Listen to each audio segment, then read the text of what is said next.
From the land of conjurers flying through the internet to your device like a UAP, hauntingly unexplained and downright weird, this is the Witching Hours. And we are ready to take off in the flash of an eye. Good evening to one and all, wherever or whenever you are listening to this program. I am Jonathan Frost, and joining me, as always, is the medium, Jenny Lee. All right, Jenny, are you ready to get weird? Extra weird today. Extra weird. Yeah. Wonderful. We're going to be extra Absolutely wonderful today. I just got a private message, a private chat here in our little studio from Jenny that the bottom fell out. We're getting some rain. We haven't had rain in weeks. Since that Hurricane Helene gave us a little bit of rain, we haven't had any rain. I was starting to get worried. It's been really dry. Yeah. Right as we switched over to start the show, I was like, what is that noise? And I'm like, it was raining. I mean, I know it's mundane conversation, but it's become quite the topic around here. But like, man, it's been pretty dry. Like, so, especially in the leaf burning season now. I know. I'm so terrified. It was like, them leaves better get some water on them because it's getting a little scary around here. So it sounds like we got a little bit of what we needed here. So we'll take that. Welcome in, everybody. Welcome to the Witching Hours. It's so wonderful to see you all here. And welcome back, CMC Air Boss.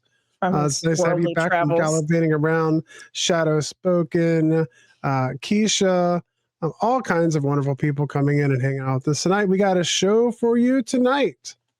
We're excited to speak to our guests, and we'll get to that in just a little bit. Just for an update, we will not have a show, we don't think, next Thursday. We don't have a guest scheduled next Thursday.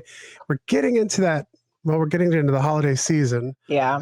But Jenny and I were talking, we might jump on and just kind of do like a little Witching Hours hangout next week. We'll keep you updated on that. Yeah. But coming up after that, we are going to have Steve Dills, who's going to be coming in from Transcend Paranormal.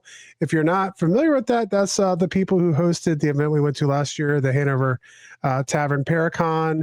They do all kinds of cool events. I'm pretty sure he's doing his own show now too, which we can talk to him about that. Exactly. So he's going to be interesting to have him on. And then we have Thanksgiving. We will not have a show on Thanksgiving night. I'll probably be asleep on a couch somewhere. It's also our daughter's birthday. It happens to fall on Thanksgiving this year. She always hates when that happens.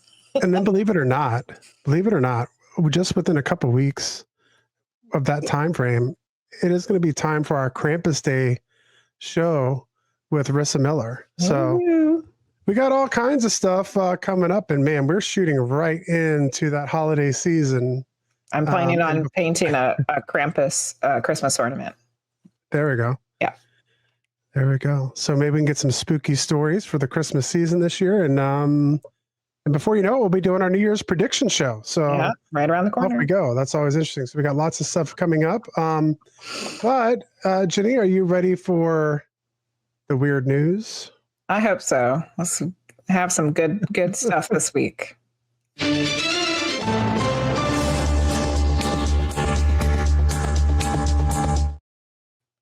All right, so this one caught my attention. Ghosts may die after a lifespan of 100 years, researchers claim. Do ghosts live forever? What? Who came up with this? While it seems strange to suggest that something thought of as the disembodied spirit of a dead person can itself die, after a certain amount of time, such a possibility has been gaining traction in recent years among some paranormal researchers. One of these is Brian Sterling Vet, a veteran enthusiast of all things supernatural, who has spent a considerable amount of time analyzing data collected from various paranormal investigations. According to his findings, sightings of famous ghosts in allegedly haunted locations around the world are occurring less and less frequently, especially those that have been around for 100 years or more. When all the data was considered, it was quite a shock to think that many of our once famous ghosts could be literally dying. He said it was apparent that famous ghosts in once notably haunted locations were being seen increasingly less frequently, and some had not been seen in many years. Our research suggests that sentient ghosts seem to have a limited lifespan, just like living humans. In simple terms, The second law of thermodynamics tells us that energy tends to disperse and degrade over time. I would argue that our findings show ghosts do conform to the second law of thermodynamics, as they appear to run out of energy. Given that science does not even recognize the existence of ghosts in the first place, any research of this nature is clearly not definitive, but it does raise some interesting questions. What say you, Medium Jenny Lee? Do you really want me to talk on this? Because Well, can I give my little opinion first? yes. So if the whole basis of this is that ghosts seem to disappear over time, the sentient ghosts tend to disappear over time, I would say that that's probably is the case, because we know that we had a whole conversation about ghosts moving on. But the way they're thinking about it is completely wrong, in my opinion. Yeah, but I mean, either way, I mean, what's the difference between, I mean, really, you know what I mean? They're like thinking of it as the energy is like actually disappearing and dying and not existing anymore. And to me, that's not what happens. But I mean, do we really die? So so using that term in the afterlife would have the same ramifications. They're essentially shuffling off the immortal coil.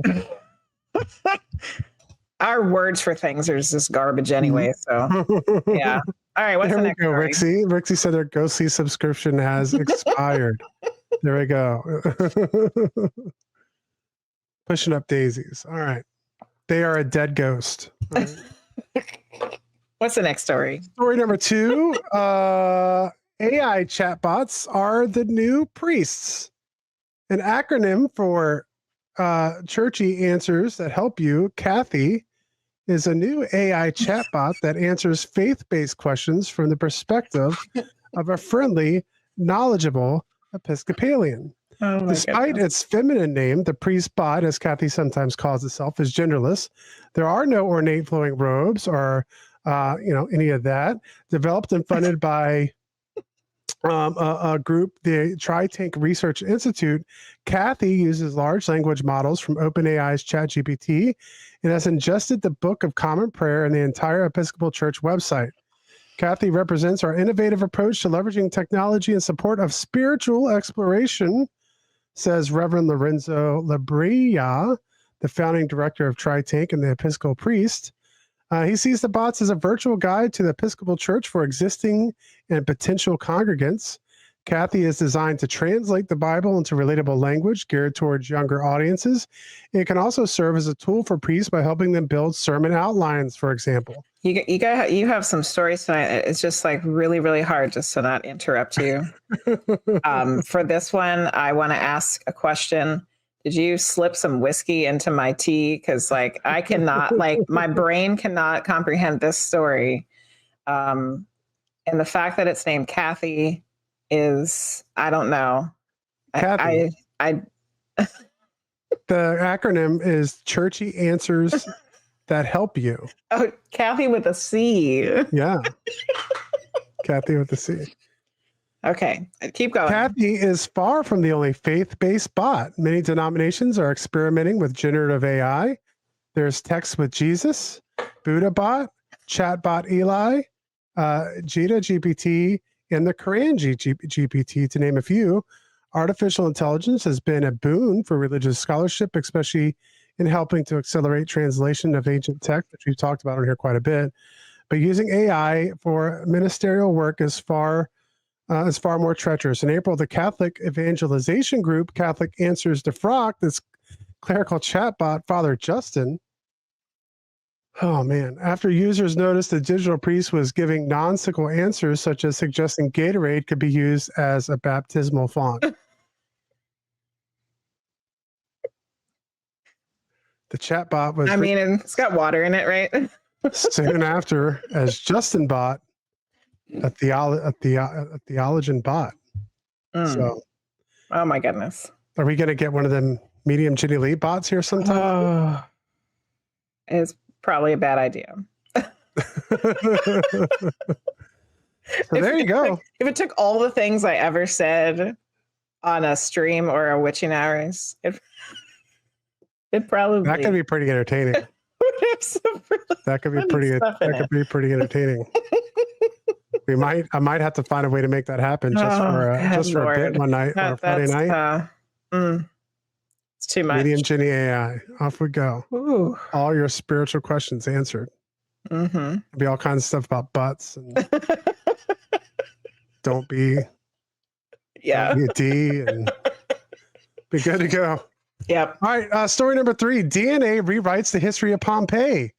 Genetic material. This sounds more of my alley without me having to make fun of it. Okay, keep going. Don't get your hopes up. Genetic material has uncovered the sex and relationships of some of the most iconic victims of the Vesuvius eruption in 79 AD. An international investigation has applied the latest genetic analysis technologies to the bones of 14 Pompeii residents who perished under tons of ash during the eruptions of Vesuvius in 79. The eruption buried the entire city, preserving it in time. In the mid-18th century, a soldier from Zaragoza began excavating the city under the orders of King Charles III. We can kind of skip that. The bodies buried in ash were nearly hollow. In the 19th century, Italian archaeologists began filling the voids with plaster. Mm-hmm. I think most people in here know that. Yep. Once dried, the plaster casts were carefully removed, revealing the astonishing figures of the deceased. But some of those have become pretty famous. So among them particularly were a woman with a gold bracelet holding her son in her lap, or 2 sisters fused in an eerie embrace in their final moments. I think those are 2 of the most iconic ones. Yeah. One of the most iconic figures, a mother and a child, was discovered in a luxurious villa that archaeologists named the House of the Golden Bracelet. When 4 bodies were unearthed there in 1974, it was assumed that they belonged to a family who had died fleeing the eruption. However, DNA analysis now shows that all of the deceased were men. The supposed woman wearing the ornate 30-carat bracelet was actually a middle-aged man. Was a dude? And he was not related to the 5-year-old boy that was sitting on his lap. Oh, wow. So the cast traditionally referred to as the 2 sisters, which depicts 2 embracing figures, one with her head near the pubis of the other, has long been thought to be 2 women. However, recent DNA analysis reveals that the figures actually represent a man and another person whose sex has not been determined. Earlier studies had suggested that they were 2 men, possibly lovers. The new findings were published Thursday in Current Biology. So it goes on about all the things that can be kind of found in the research, and the fact that essentially, when studying archaeology and history, we have to be careful not to put what our modern conceptions of society are on things, because, things were different in the past. So it's interesting to note, though, that we're actually able to learn a little bit more about. We like to make a story up for everything. So, we just assumed that it was, and it wasn't. All right. And then back to some more serious news stories tonight on the Witching Hours and Weird News. Story number 4, origin of black balls on Australian beaches, still a mystery, but composition is confirmed, and it's gross. So environmental officials in Australia still haven't completely solved the mysteries of black balls found littering popular beaches on the country's eastern coastline. But they're getting closer. Okay. New South Wales Environmental Protection Authority said Wednesday that the composition of the mysterious globs have been determined, and it's not pretty, but their origin remains unclear. The golf to baseball-sized balls, the appearance of hundreds of which forced the closure of 2 nearby beaches close to Sydney last month, are not tar balls, as initially suspected, or at least not simple tar balls from oil that's coming from the sea. They're more likely to be sewage trash balls. So according to the EPA's analysis, the balls comprise of fatty acids, petroleum hydrocarbons, and other organic and inorganic materials. In plain English, that means a mix of cooking oils, fats, cleaning and skincare products, hair, food waste, oil, gas, and any number of other things that people routinely flush, dump, or wash down drains and storm gates. Yeah. And there's you said there's hundreds of these washing up on the shores? Yes. In Australia, and where else? Australia is. Just in Australia. Oh. Yeah. Yuck. The officials say they couldn't say where the mix of materials were coming from. The EPA said it looked at several possible causes, such as a shipping spill or wastewater outflow, but that due to the complex composition of the balls and the time they have spent in the water, testing has not been able to confirm their exact origin. And the study goes on, but we'll leave it there. Be careful on the beaches there and with our friends in Australia. Our friends down in Australia. Look out. Yuck. Any other thoughts on the news? Hey, it wasn't about plastic. I don't know if that was worse or better. You don't know? No. I'm sure those balls have some plastic in them, though. I'm sure that's a component. I just haven't found it yet because it's in everything. Microplastics in the poop balls. Yeah. Yeah. So there we go. That was the weird news. Tobias is going to be like, what the hell did I get myself into? It's too late to back out of this. It is the weird news, right? Ay. All right, here we go. Ready to get into the show tonight. Tobias Wayland has been actively investigating the unusual for over a decade. The first several years of his investigative career were spent as a MUFON field investigator. And following that, he investigated independently prior to becoming the head writer and editor for the Singular Fortean Society. Tobias has written several books and contributed articles to periodicals of the paranormal and has appeared on television and in documentaries and is often invited to speak at paranormal conferences and events. He was featured in season 4 of Unsolved Mysteries, the series premiere of Expedition X, and the Small Town Monsters documentaries, Terror in the Skies, and On the Trail of the Lake Michigan Mothman for his work investigating Mothman sightings in the Midwest. He and his wife, Emily, have been involved with the Lake Michigan Mothman investigation since its advent in the spring of 2017 and published a book chronicling the experience of Lake Michigan Mothman high strangeness in the Midwest. His second and third books about unusual phenomena, Strange Tales of the Impossible, and the Singular Fortean Society's Yuletide Guide to High Strangeness. Got to talk about a lot of stuff to talk about tonight. Continue their work in investigating a variety of seemingly impossible events. His years as an investigator have served him best by illustrating that when it comes to the anomalous, the preternatural, and the paranormal, any answers he's found are still hopelessly outnumbered by questions. And I would 100% agree to that. Please welcome to the show, Tobias Wayland. How are you doing, Tobias? Hey, I am doing very well. Thank you. Well, it's great to have you on. There's so much to get into because we already talked a little bit earlier. Now, I want to get into the Mothman and then going through your bio. We were just talking about we have the Krampus show coming up in December, so we're all ready for the Christmas cryptids and the ghost stories. So yeah, I saw all the Yuletide stuff there. But I guess let's kind of start. We talk about how you've been investigating for over a decade, and you kind of got your start off with MUFON. Do we want to kind of talk about how that all started and how you got into the paranormal field? Sure. Yeah, I'd be happy to. So for me, this really all began as a series of seemingly paranormal events when I was very, very young. I honestly believe, and I don't know, like how people take this, but it is what it is. I honestly believe if I wouldn't have experienced the things that I have throughout my life, I probably wouldn't care about this stuff. I would probably think it's kind of silly, So I understand skeptical people. I understand when you relate an experience without evidence and people are just like, well, that sounds crazy. You're right. It does. It does sound crazy. And I have no defense for that. But yeah, for me, it started when I was very, very young, and I would have sort of nighttime visitation events and see shadow people. And that really progressed throughout my life as a sort of ongoing phenomenon or set of related phenomena, I suppose, more accurately. Were those visitations, did they seem to be human or was it more ET or a mixture of things?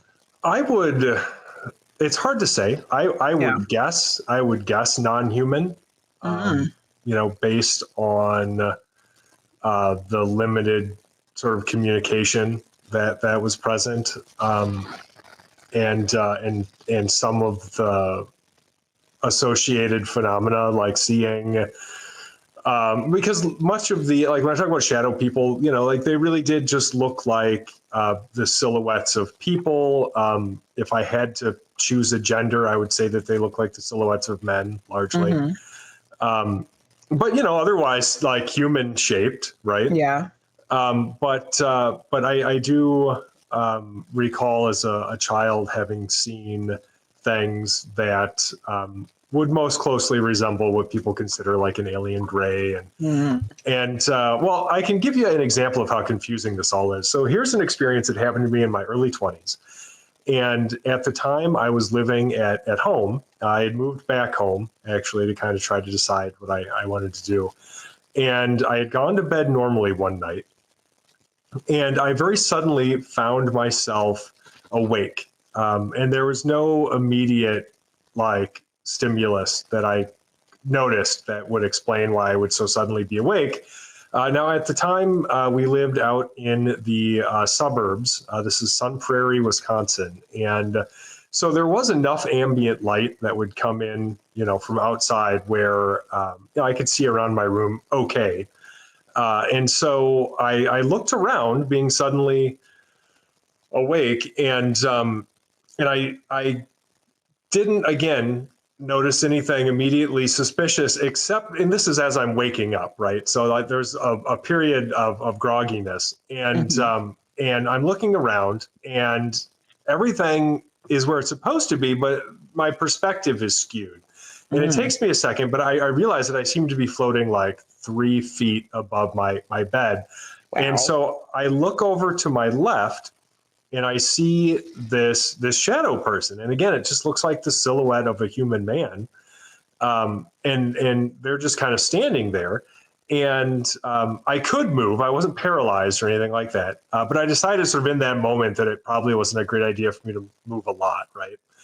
And so I look at this thing, and I just got the impression that I wasn't supposed to be awake for this. And so when I look at it, it reaches its hand out, it's its left hand, and it puts its hand on my chest. And I always interpreted that as sort of being comforting, but I don't know what its actual motivation was. And at that point, I'm sort of lowered back down to my bed, and then it just vanishes. And I mean that could be in so many categories, you know, which is sort of part of what led me down the rabbit hole of Forteana rather than specializing in one particular aspect of the paranormal. Because if you're a ghost person and you look at these shadow people events, you know, you're going to view them through the lens of ghosts and hauntings. If you're a UFO person, then, you know, you're screaming, oh, you were abducted, you know. But there's just so much overlap. Like, how could I say definitively one way or another? So yeah, I mean, I think that's sort of a good example of the kind of just truly bizarre stuff. You know, it's interesting while I'm talking about that.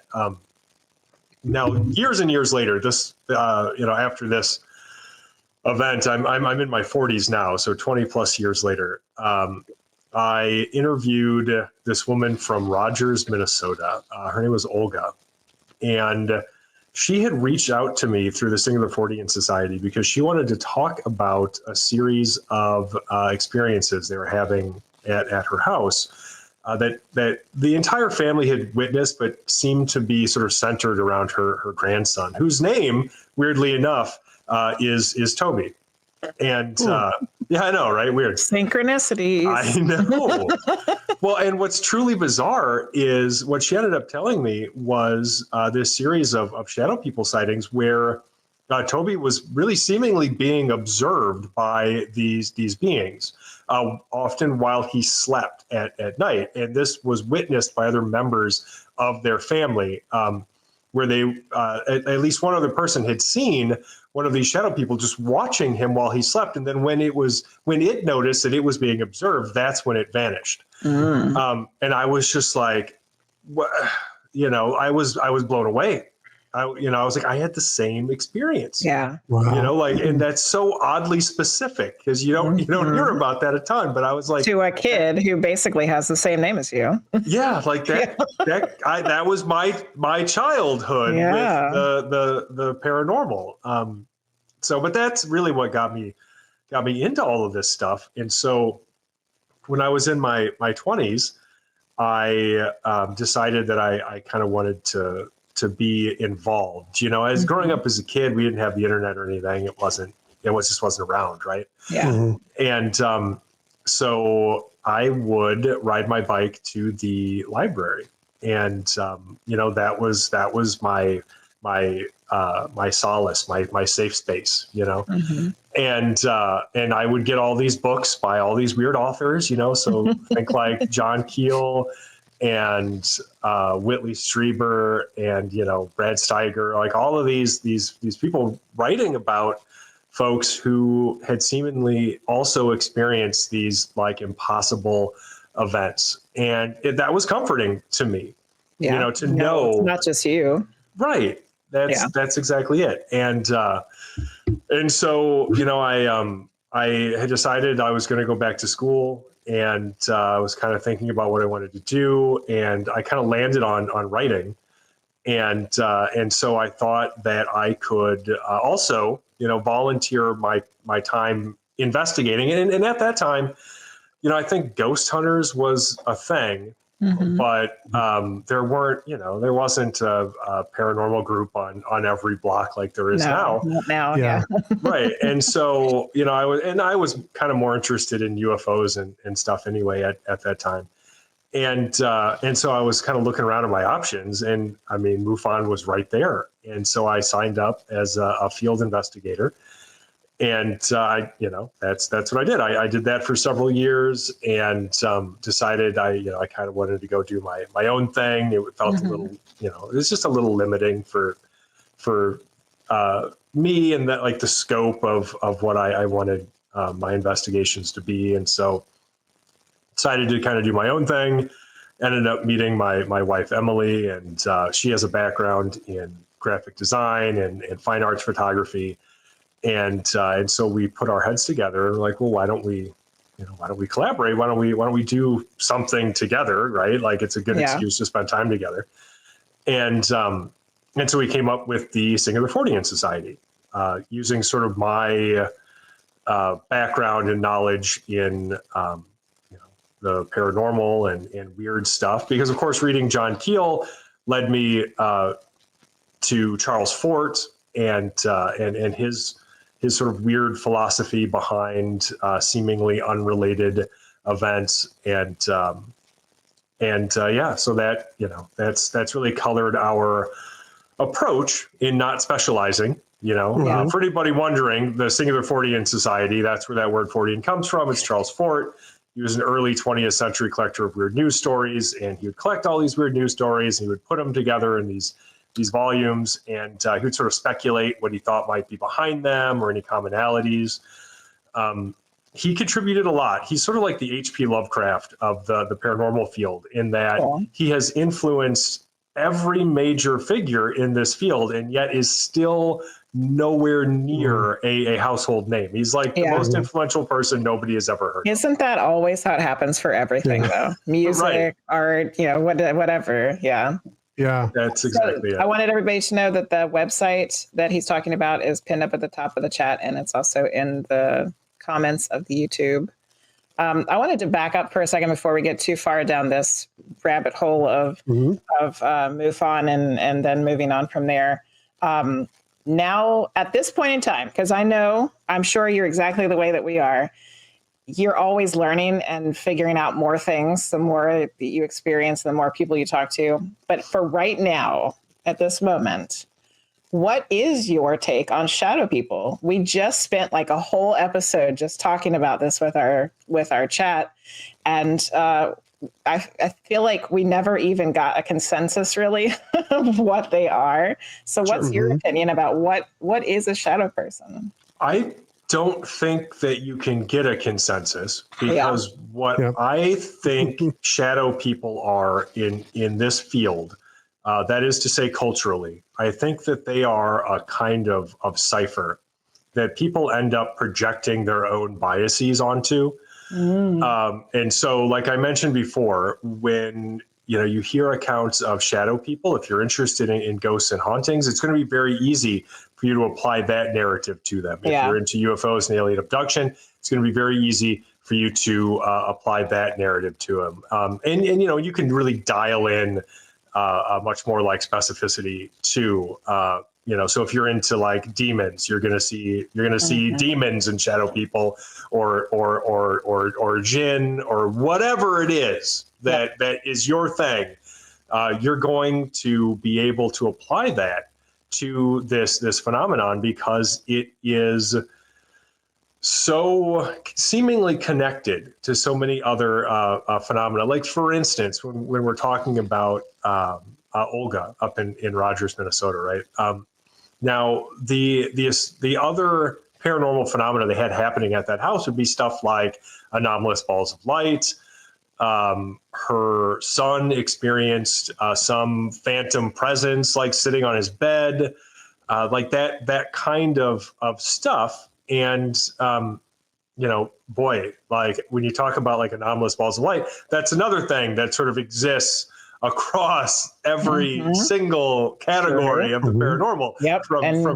Can contribute it to ghosts and aliens and everything else. Yeah. Yeah, absolutely. And so what I think that shadow people represent, like really represent, is a true mystery. I could say from my experience, both personally and as an investigator, that there seems to be, whatever they are, there seems to be some level of interest in humanity. There seems to be a level of observation and a level of interference in our lives. There's a direct sort of manipulation happening. But as to what they actually are, I mean, who knows? Yeah. It's really an enigma because there's so many similarities but about these stories of shadow people, and then there's so many differences. And just to highlight that, we had some comments in chat. Rixie Business had said, seen some shadow people before. It was pretty weird, as Tobias was sharing his story, and then said that the point of view that Tobias is describing is what I experienced too. With the levitating. Yeah. Yeah. And then Lightworker said, it's always felt like a being from another dimension who was looking out for me. And then said it was not scary at all to me. But I've known people, I've had close friends who also experienced shadow people, especially when they were young, that would stand in the corner of the room and they would see the shadow outline in the dark with red eyes, and it would growl at them. And that's, I think, something that gets shared. That's a story I've heard come from multiple people before too. So it's very interesting that there's all these similarities, but then at the same time, there's all kinds of differences in how people perceive them. Yeah. Absolutely. Yeah. I think one thing to consider too is that, they might even represent something like similar yet disparate phenomena. So they're the actual aspect of sort of being a shadow person, like that quality, could be a coincidence, right? In sort of the same way that fog and smoke come from separate sources, right? And they're very same. Yeah. Yeah. They look the same, but they're very, very different, like chemically, their composition. Very true.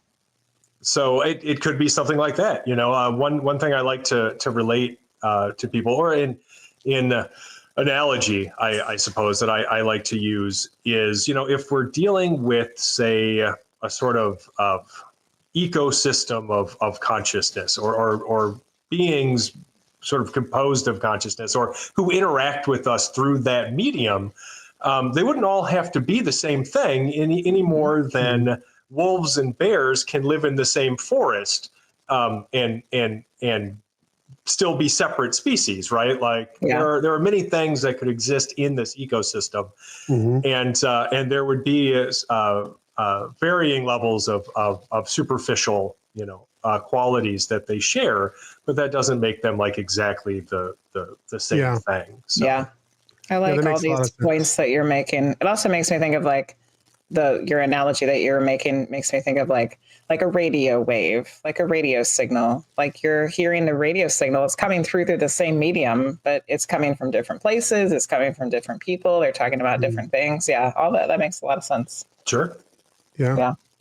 So going back to your conversation we were having, moving along, it sounds like MUFON was a good stepping stone for you to get you probably learning about how to investigate, but then you took it and you ran with it and did your own thing. Yes. I think MUFON was great for sort of getting my feet wet, right? Yeah.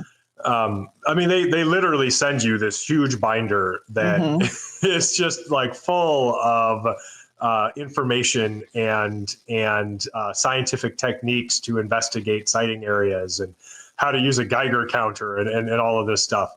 And then you have to take a test. So you actually have to read it, and then you have to take this test and pass it.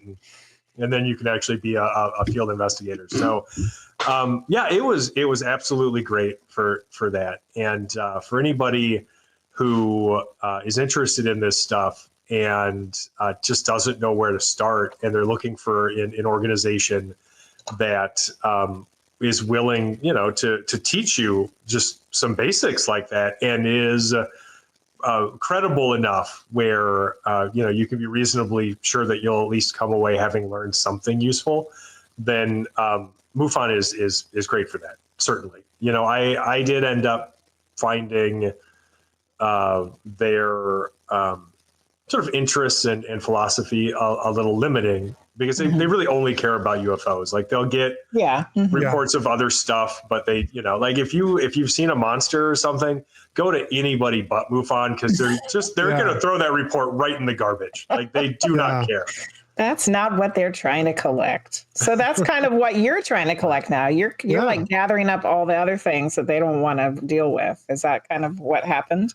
Yeah, I don't want to limit myself. I think that there is a level of hubris necessary to assume that we already know so much about the paranormal that we can begin definitively categorizing it, And so, I can't tell you how many times I've been at a conference or something, and you'll meet somebody who believes in Bigfoot, but thinks ghosts are stupid, or they believe in ghosts, but UFOs are stupid. Are you serious? Yeah. And I'm just like, look, if that's stupid, then this is all stupid. Like, I don't know what to tell you.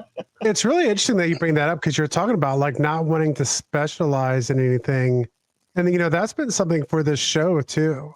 And sometimes I feel like it's hard to, like, there's so many things that are UFO specific, or Bigfoot specific, or ghost hunting specific, or spirituality specific, but to go, hey, I want to talk about all this stuff, because I think there's a lot of strings that connect a lot of these things together, but everything is, I guess, part of the internet age is there's so much information already that it's like we just want to hone in on this one thing. But I think there's a huge benefit of being able to step back and kind of look at the bigger picture of the whole paranormal and supernatural field.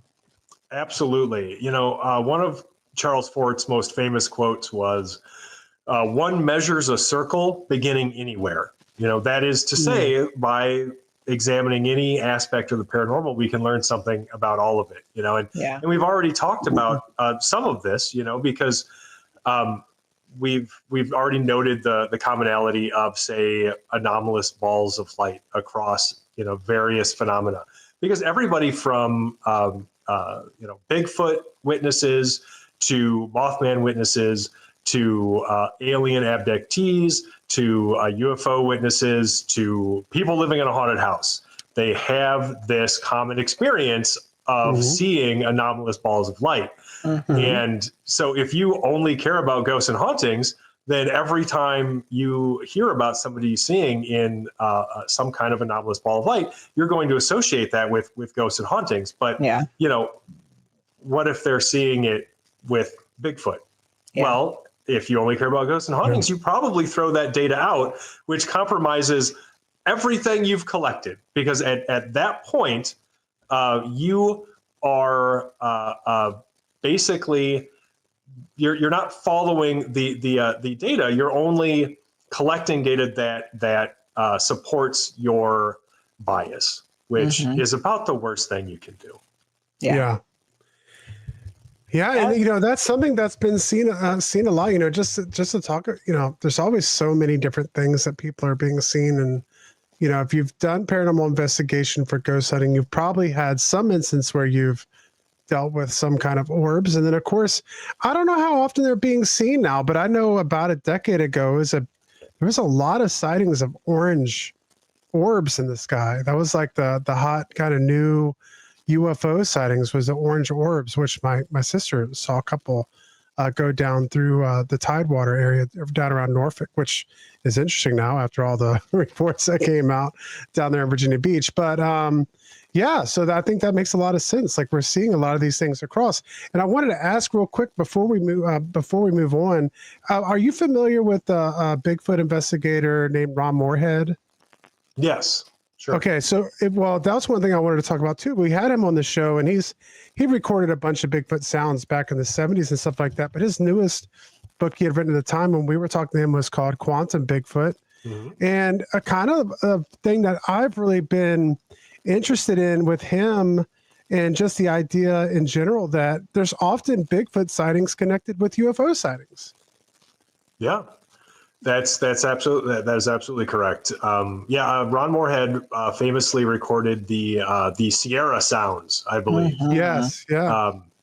But yeah, no, I mean, that's something that I've noticed in my own investigations. There's an area not too far from us in southeastern Wisconsin, the Kettle Moraine State Forest, and it is within this area that is known for Bigfoot sightings, Dogman sightings, and anomalous glowing orb sightings. And I've seen them myself. Like, we've recorded them.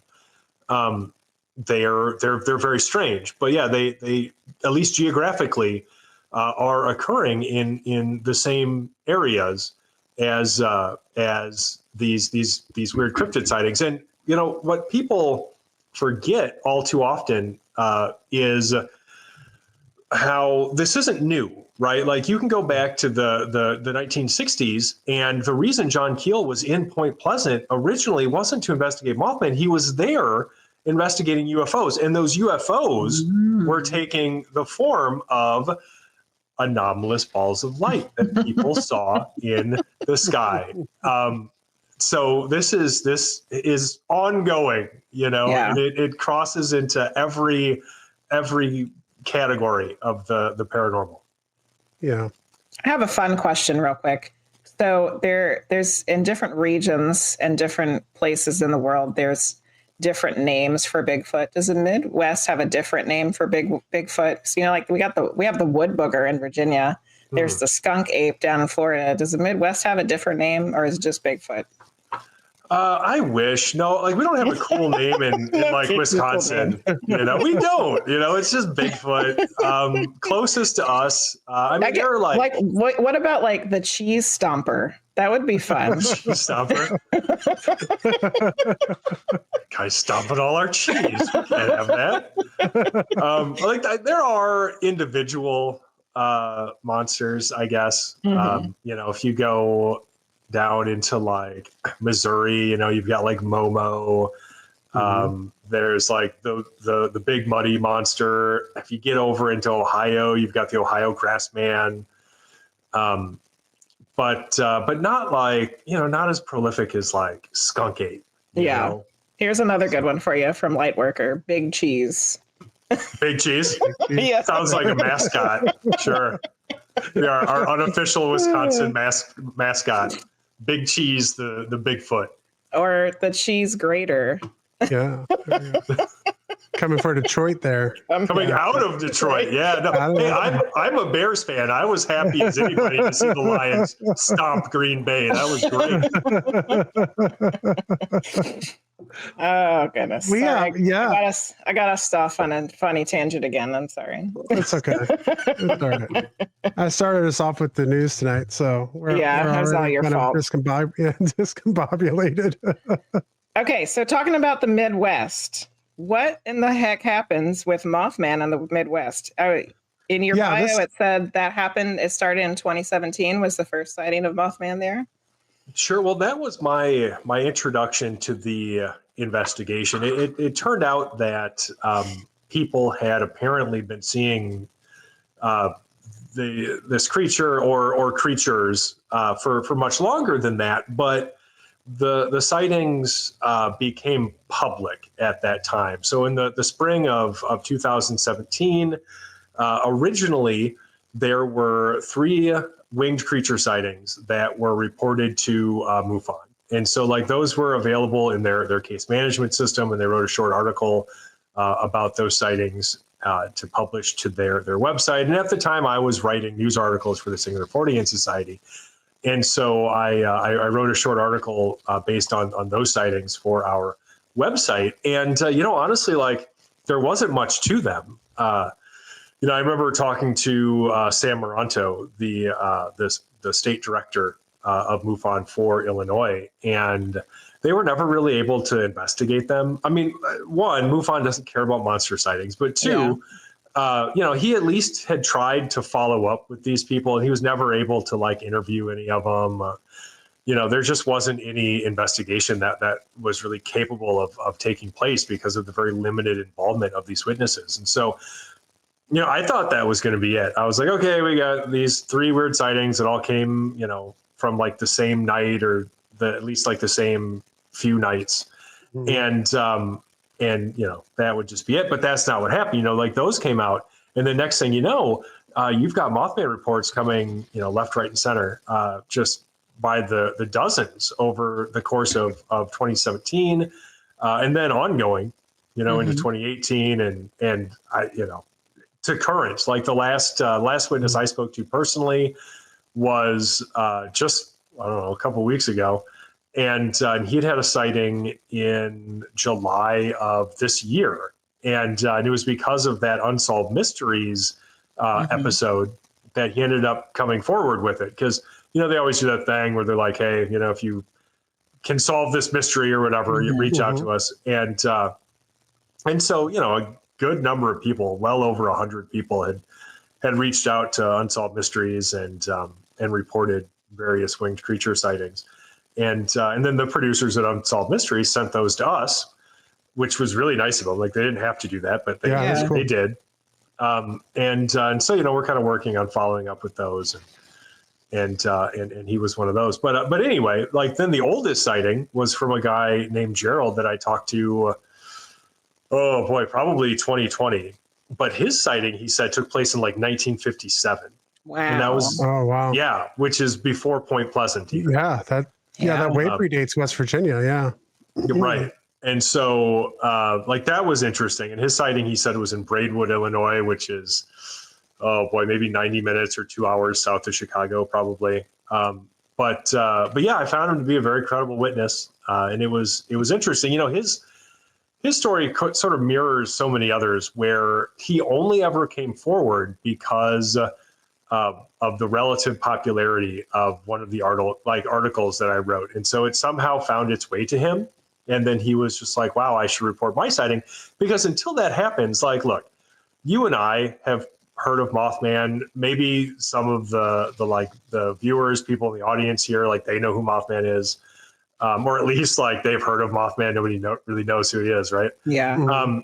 But look, normal people do not know. Like my parents have never heard of the Mothman, right? Like even in the paranormal, there are a lot of people who have never heard of that. Like they don't know what it is. And so most of these people who have these sightings, like they're not really into this stuff. They're just normal people going about their happens to them. Yeah. Right. And so they assume, because it's so weird, like because it's not a ghost or a UFO or Bigfoot or something else that is a household name that everybody knows, they assume that nobody else has seen something like that, or that it is so weird that they are definitely going to be ridiculed for it. Mm-hmm. And so they don't usually talk about it. And the saddest part is they're usually right, because what they'll do often is they will go to like a close loved one, could be like a spouse or a parent, sibling, friend, whatever.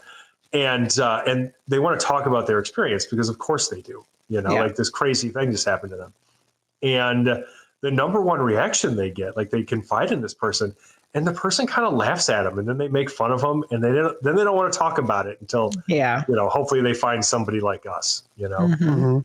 Yeah, it's just too bad. But then you get a show like Unsolved Mysteries that reaches however many millions of people, Mm-hmm. and that I think helps erode the stigma, or at the very least let people know that there are folks like us out here who aren't going to make fun of them. Like I'm not going to laugh at you. I promise. Yeah, they want to hear your story. Yeah. And be respectful about it. Yeah, right. For sure. Mm-hmm. So one of the weird things that I still am been pondering about the whole Mothman thing is it seems like so many people have these winged creature or winged humanoid sightings, but they're just like our shadow people discussion. They seem so different sometimes from each other, but they still get all labeled under the Mothman title. Right. Yeah. Mm-hmm. Yeah. That's totally true. Like most of the reports that we've received, like of the ones that I think don't represent misidentifications that have been investigated sort of up to my standards, most of them are very similar in the qualities they describe, but there are outliers. Mm-hmm. And some of them are still very credible reports. Like there was a witness down in Woodstock, Illinois that I spoke to several years ago. And in fact, Emily and I even went down there and he showed us around the sighting area, and we visited his home and all of this stuff.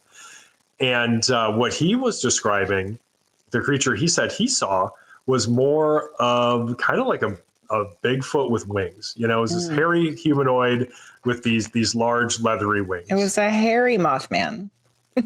I guess, well, at first I think he thought that he was having like a Bigfoot sighting until he noticed this thing's wings. Wow. But most people report a like very dark or black figure, somewhere like in the 6 to 7 foot tall range. Some people will say 8 feet. Look, we're terrible at judging the size of things. Like we're just not good at it. So I don't know. And they don't it's somewhere between 6 and 15 feet, whatever. People need to understand how tall like 8 feet is. Like it's so crazy and possibly tall. Like nothing is 8 feet tall. But anyway, and they'll mention details like sort of just general humanoid attributes. And then, they might see something like glowing red eyes, and of course, like the giant wingspan, and, often like weird sort of paranormal-ish stuff, like parapsychological kind of stuff, really, where they will describe maybe feeling hypnotized, or like the thing is staring into their soul, or like feeling sort of the presence of evil or something. Mm-hmm. Or just extreme fear that can't be explained. And that stuff is pretty consistent. But, again, like we can't ignore these outliers like that guy in Woodstock. And this was well within the sort of general sighting area for other Mothman sightings. And so it's difficult to reconcile those unless you are willing to entertain some of the more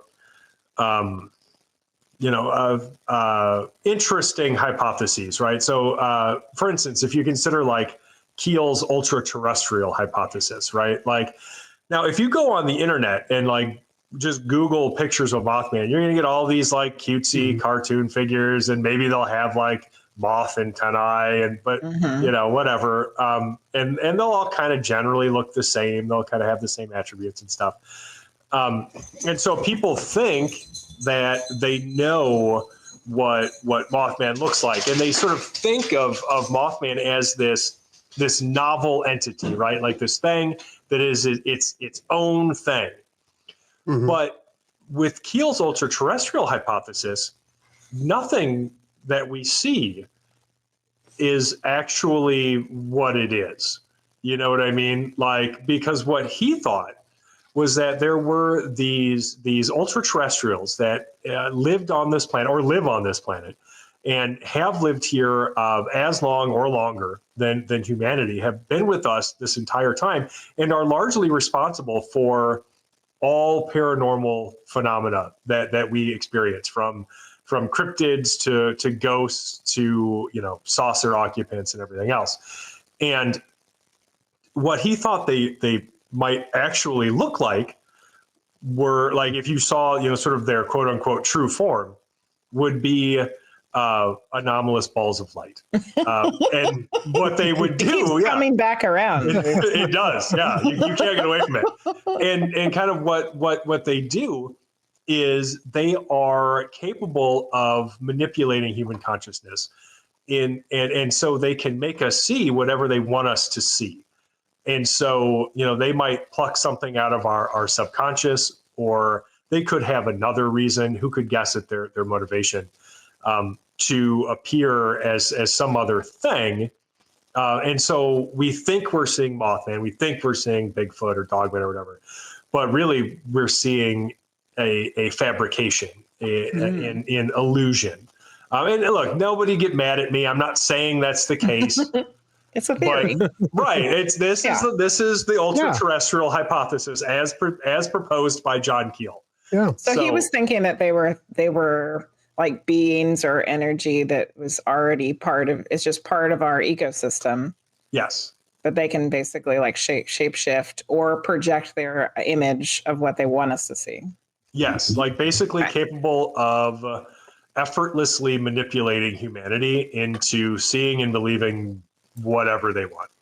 Yeah, and that would make sense, because if they're like light beings, then there's really no way to know that they're here. Yeah. Other than when they make us see things. Yeah. Right. And so he really went like in depth into this. So he speculated about the idea of what he called like the super spectrum. And so this was like additional like wavelengths of like electromagnetic energy that these things would exist in, that is not detectable by human science, at least not yet. Mm-hmm. And it was through this that they were able to sort of seemingly pop in and out of our reality. So they really exist around us all the time, but we can only detect them when they sort of shift into this realm of detectability, you know. So like if they're existing in the super spectrum, like one of those wavelengths, like, well, we have no chance. We can't detect them. But if they shift into like visible light or something, then suddenly we have this anomalous ball of light. Or, you know, if they manipulate our consciousness into seeing, you know, Bigfoot or something, that would be another way for them to be detectable. But the point is, it's always on their terms. Mm-hmm. And so there's very little chance of us like accidentally, you know, like stumbling into their living room or something and being able to see them, I guess. Yeah. Yeah. Yeah, that makes sense. Yeah, I think there's a lot of crossover with that theory and a lot of other theories. Yeah. Like with thought forms and, you know, just energies existing in these other dimensions. I mean, that's kind of like, it's all kind of talking about the same thing. It's like these things that exist in a space that we can't see or feel or hear most of the time, you know? Absolutely. Yeah. And that's the part that resonates with me. Like, I don't know that Keel was really on to anything with like the super spectrum specifically. Like, I don't know that there's any real like scientific evidence to support that. But the idea, like you said, mm-hmm. that there could be beings that exist sort of in a space overlapping ours, but undetectable to us. Yeah. outside of certain situations. We already know that we can't see, like our eyes only see a certain amount of wavelength, and there's all these, like the amount of light wavelengths that we can see is this, and there's like this, So if that's just our sight, then hearing, smell, all these things, all of our senses. There's much more out there, but we only perceive this tiny little bit. So of course there would be things that are there we don't know about. Absolutely. Or think of like a four-dimensional being and what they would be capable of doing, or what if like some people have speculated that consciousness is actually something that exists outside of the human body, and the human body really acts more as like a receiver to pick it up. And then what if this consciousness field, is non-local in space and time, like then all of a sudden you've got an explanation for everything from telepathy to precognizance. And you also have a perfect medium for things that might exist sort of maybe naturally or natively within this consciousness field to be able to directly interact with us. And it's only probably like, after we're no longer limited by what like our three-dimensional receivers can pick up, that we really get the full spectrum of what exactly is going on.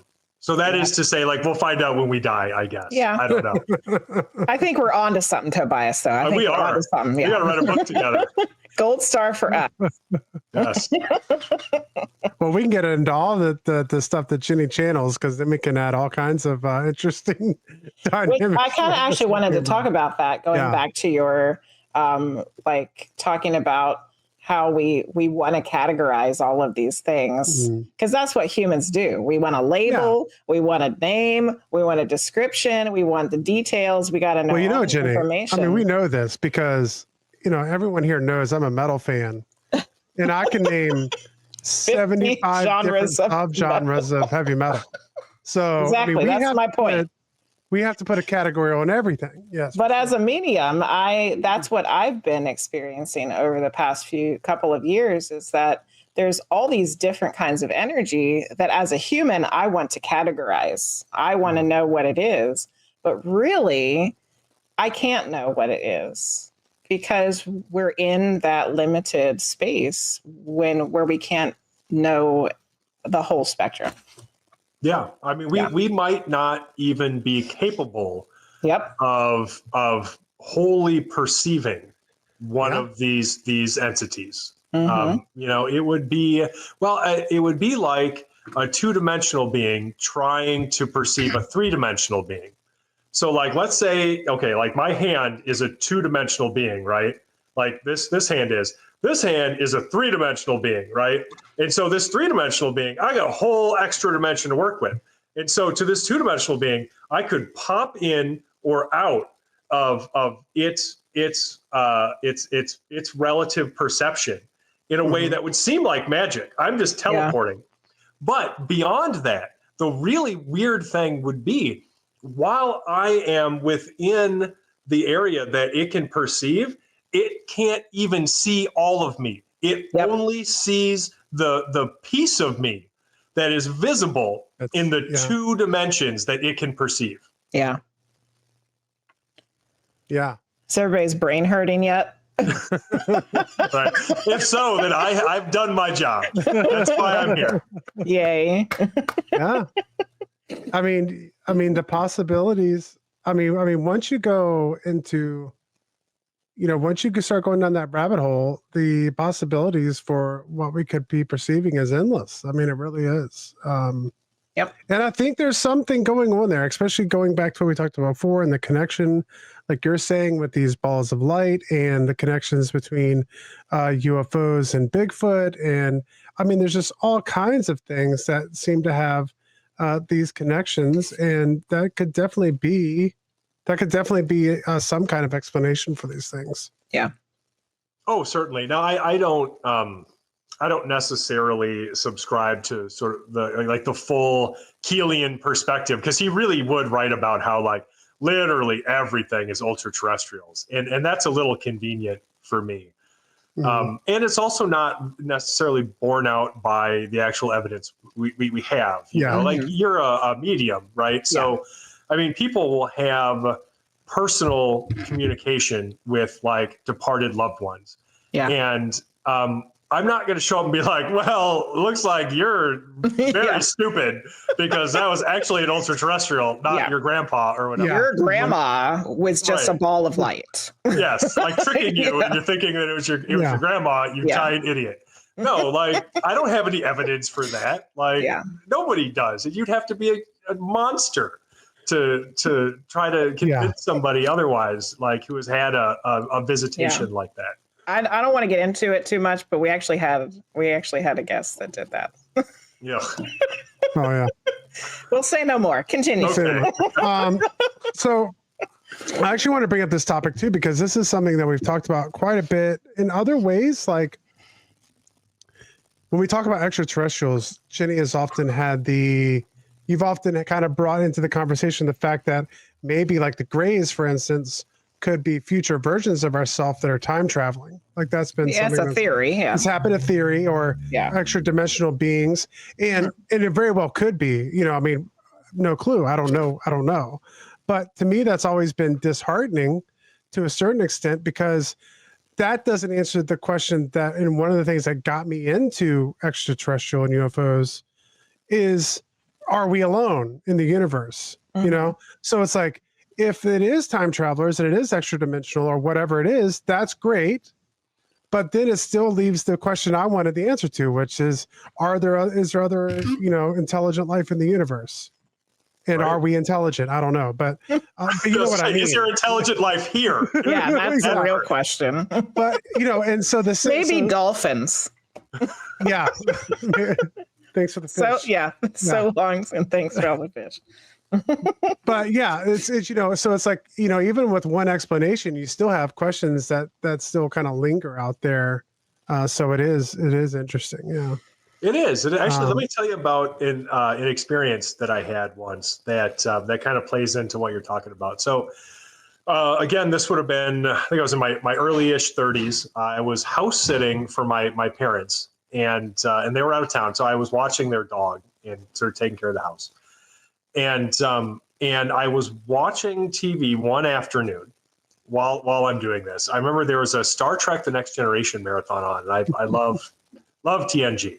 Yes. And so I'm watching it, and everything's totally fine and normal. And very suddenly, seemingly out of nowhere, I am just hit with this feeling of sleepiness, like this profound lethargy. Like I couldn't keep my eyes open, just out of nowhere. And so I kind of slump over on the couch and like put my head on this pillow, and I'm just out, right? Like I'm like instantly unconscious. Nothing like this had ever happened to me before. I don't have a history of narcolepsy or anything. And as soon as my eyes closed, I had this vision, right? Where there was this little pinpoint of light in the distance. And it suddenly started rushing towards me, seemingly. I'm perceiving this three-dimensional space. Of course, I'm looking at the back of my eyelids, which should have been two-dimensional, but it seemed to be this expansive space where this thing from a distance is suddenly rushing towards me. And as it gets closer, I can make out details, and it's a head. And it looks like this traditional gray alien head. And when it gets like right up in my face, right? Seemingly right up in my face, without moving its mouth or anything, it says something to me. And it seemed like sort of like direct mind to mind sort of telepathic communication, right? It says, "We are you." And then as soon as it says that, from here, it just recedes back from whence it came. And as soon as that happens, like my eyes open and everything is normal again. Like I'm not tired, just everything is normal. And I'm just like, what the, like expletive, like what's that? We are you. You know, like, could you be more esoteric? Like, what does that mean? You know, and so Yeah. I thought about that a lot over the years, right? Like, you know, I mean, like you said, could extraterrestrials be humans from the future? Could they be talking about us as physical incarnations of these consciousness beings, right? Like, for instance, if if consciousness sort of exists outside of our bodies and isn't generated by it, are we literally like beings from there, you know, from that ecosystem, that are experiencing this universe from a three-dimensional body? You know, I mean, I don't know. There's a lot of weird possibilities, but you know, it was a pretty direct statement. Like, we are you. I mean, I don't know. That's what happens in readings a lot. They give you this really profound message, but then it just, like you said, it gives you 50 more questions instead of being as helpful as maybe they thought it was going to be. Right. Yeah. It's just like, do you have someplace to be? You couldn't have stayed and explained that? Yeah. Like, were you on your way to somewhere else? And they're probably like, oh, humans. They always got to know more. I told you everything you needed to know. Yeah. Yeah, exactly. Part of it, I guess, well, for me, the way that I sort of justify it, if, you know, well, at the risk of speculating from their perspective, whatever, or whoever they are, is that, like, honestly, that confusion, I mean, maybe that's the point, right? Like, maybe this is supposed to be a sort of transcendental experience, you know, and pondering the meaning of that statement is a necessary step on this journey. You know, like, they can't just give it to you. You have to earn it, because you'll grow and evolve as a result of that. Because each one of those weird experiences is what pushes you further to do more investigating, to do more reading, to talk to more people. It's the journey of your own discovery that's what's really important, and not necessarily what the answers are. Which brings up a really good topic, actually, because I don't want to get myself in trouble, so I'm going to watch how I word this.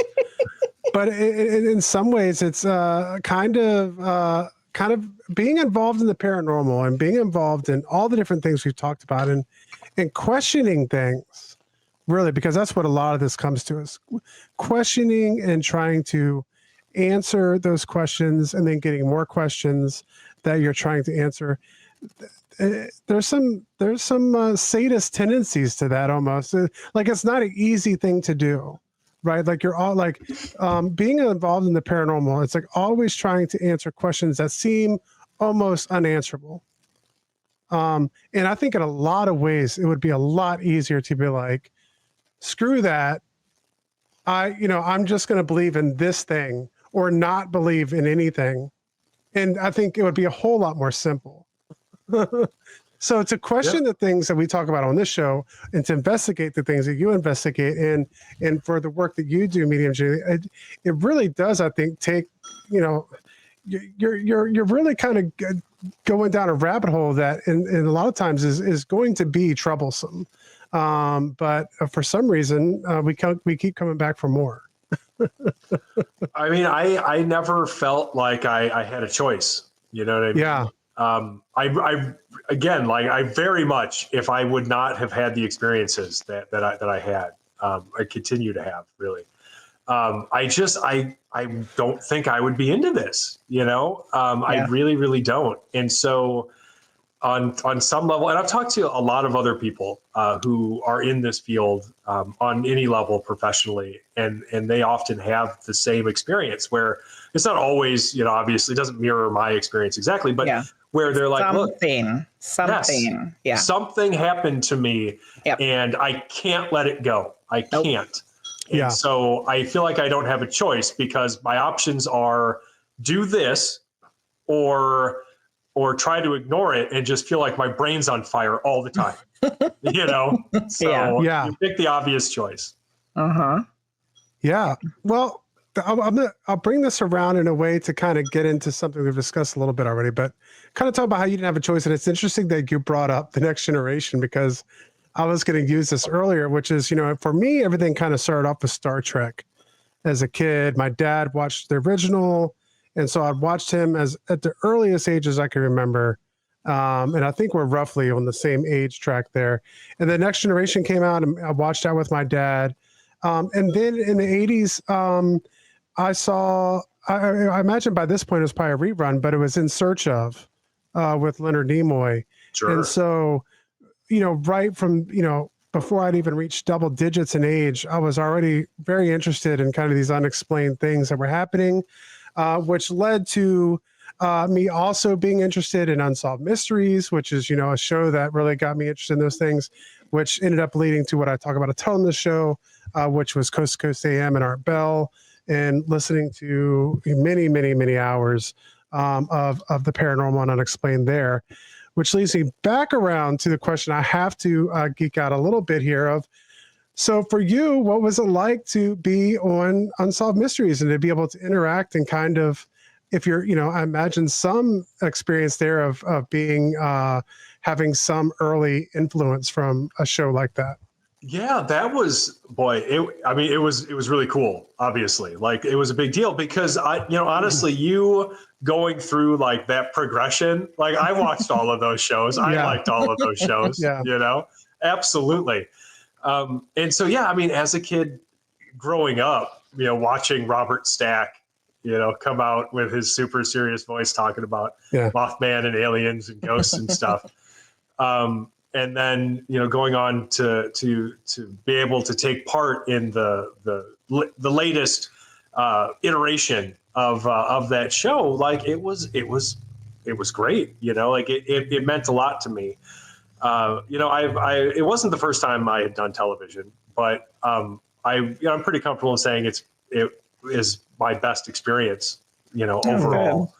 Having been on TV. I've talked to a lot of producers over the years, and a lot of those conversations don't go anywhere because a lot of them, you can tell they want you to say a particular thing. And often that particular thing is not necessarily true. It's just something that fits the narrative they want to sell in whatever project they're interested in making for whatever network. Yeah. And I've never been the kind of person who puts up with that stuff. And I won't play ball. I just won't. I'm not going to sit there and make stuff up and sell your crappy narrative and lie to people like you want me to, because frankly, being on TV is not worth it. Like, it's not worth my soul, it just isn't. And so when I had the first conversation with the producer that I worked with the most through Unsolved Mysteries, like, it was such a breath of fresh air. Like, she is such a genuine person with a real interest and actual real knowledge about these subjects. Like, I could have a very good conversation with her about the paranormal, and she knew what she was talking about. And that's good. And that meant a lot, and they didn't want me to do anything that didn't accurately reflect like my own work or my own like beliefs or anything like that. And so like that, like right away, because of that, I was on board. I was like, this is going to be great. Of course, like, what can I do to help? Because the other part of that is it takes a lot for me to be willing to reach out to witnesses and say, hey, are you willing to put yourself out there? Because the last thing I want on my conscience is anybody who is willing to trust me with their story being mocked, ridiculed, exploited. I just, I couldn't stand for that.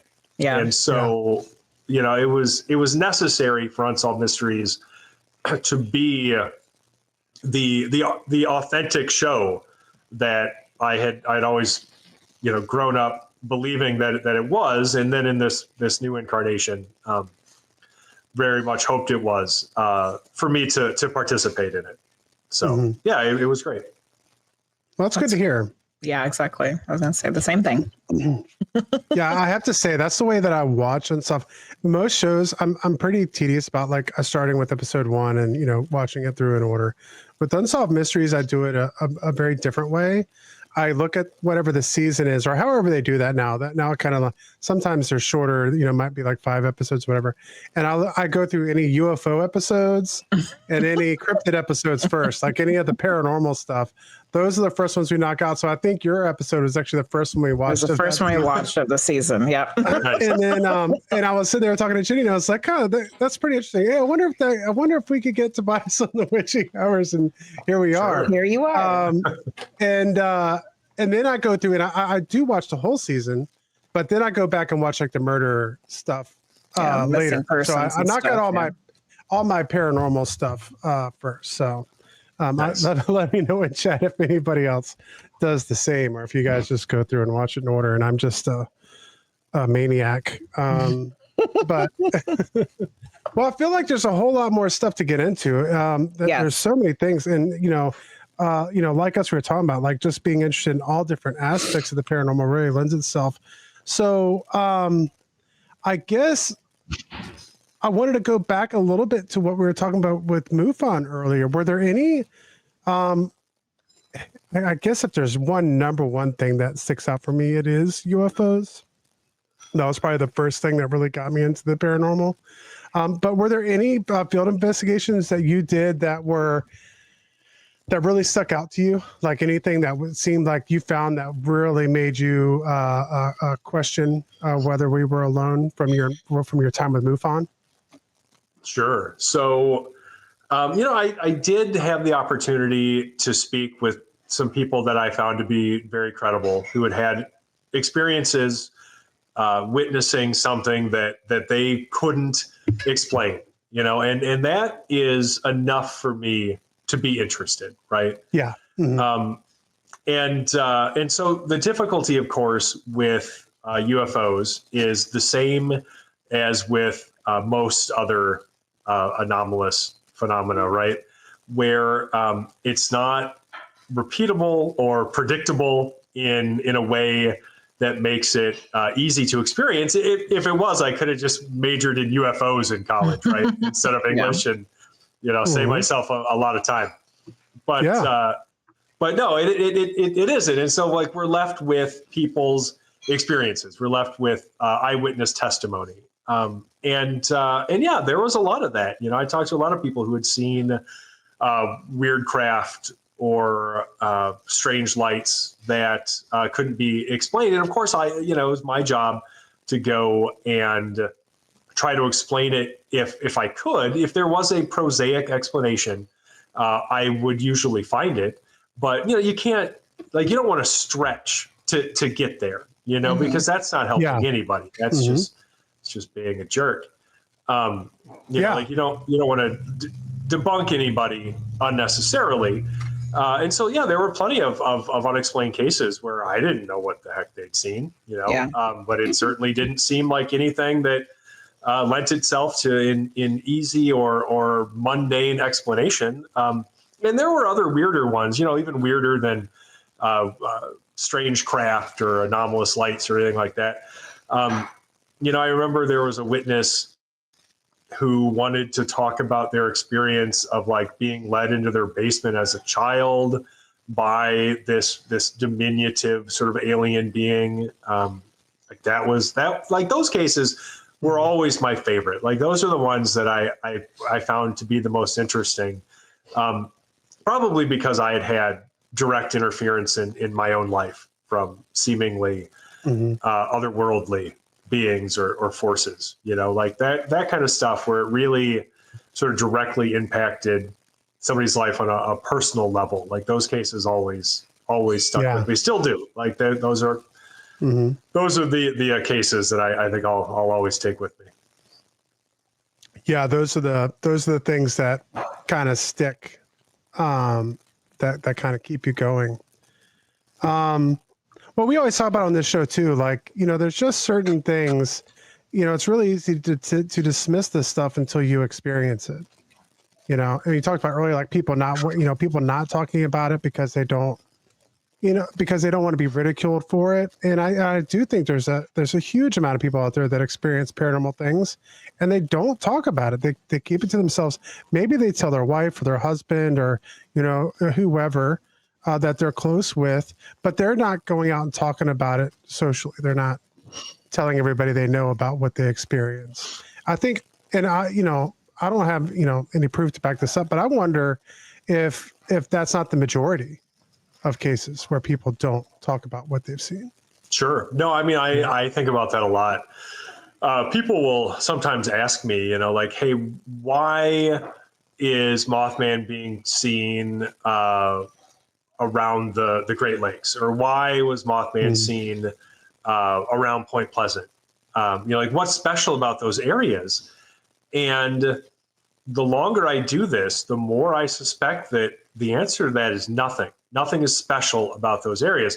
But what we see, what we're seeing isn't so much an issue of geography. I think what we're seeing is an issue of reporting, where you get one or two cases that are seen by other people, and that inspires them to come forward with their own cases. Because the reports that we receive now in the internet age, where it's relatively easy for an article that I've written or whatever, some piece of media talking about these sightings to be seen worldwide, has led to reports from all over the world. I mean, all over North America, certainly, but also now, like, there are people from the southern North America, so like Mexico, down into Central America, South America, who are reaching out to report their own experiences with winged humanoids. And that's largely in thanks to Unsolved Mysteries.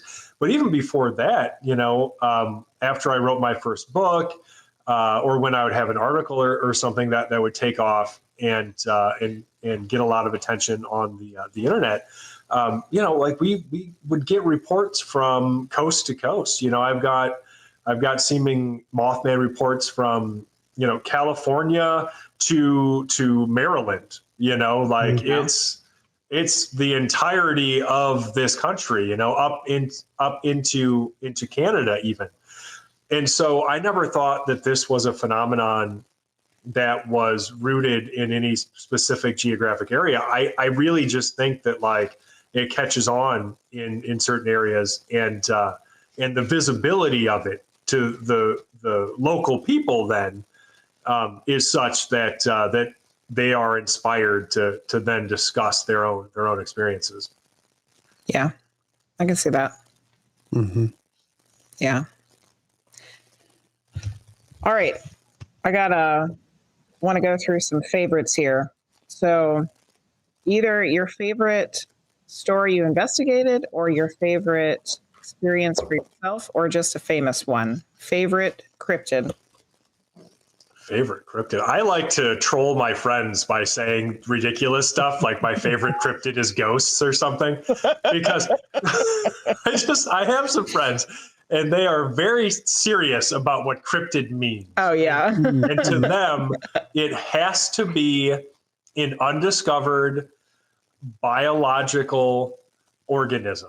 So it has to be like, so to them, zoological. Like, yeah. Yes. If Bigfoot is an interdimensional being, not a cryptid. If Bigfoot is an undiscovered primate species, cryptid.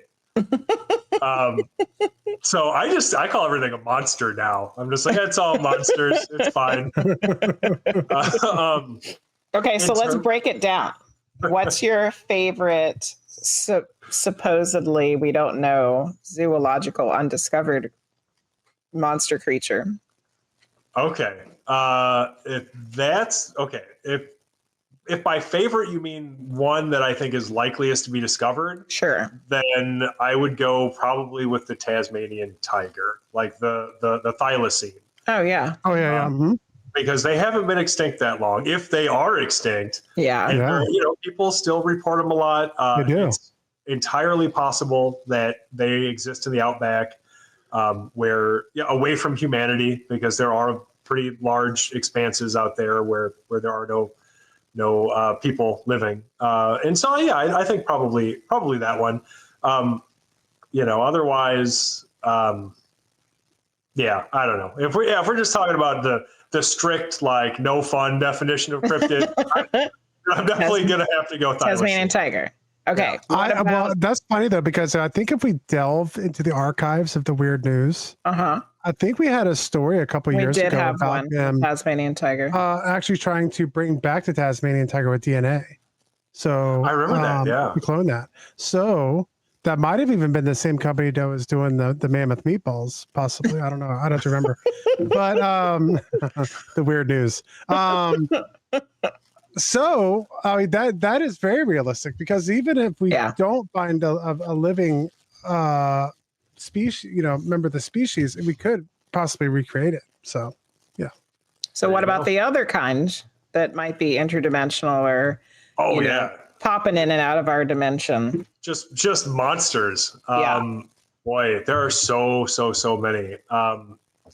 I guess a personal favorite, like the Kelly Hopkinsville goblins. That's a personal favorite. Flatwoods Monster. That's way up there. Like the Pascagoula abduction experience is a fascinating one.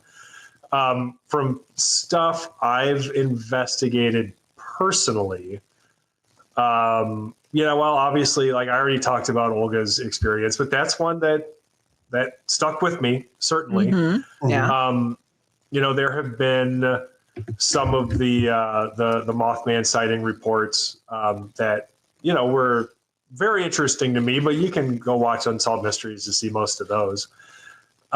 So let me see. Something that I haven't already talked about that was, okay, here's an interesting one. So I talked to this woman in Kenosha, Wisconsin, who wanted to report her sighting of this weird, like, nighttime, or her experience with this weird nighttime visitation. And so what she wanted to talk about was how she woke up one night to see floating in the corner of her bedroom this amber colored orb inside of this charcoal colored cloud, right? So she wakes up, she sees this weird amber orb inside of this charcoal colored cloud floating in the corner of her room.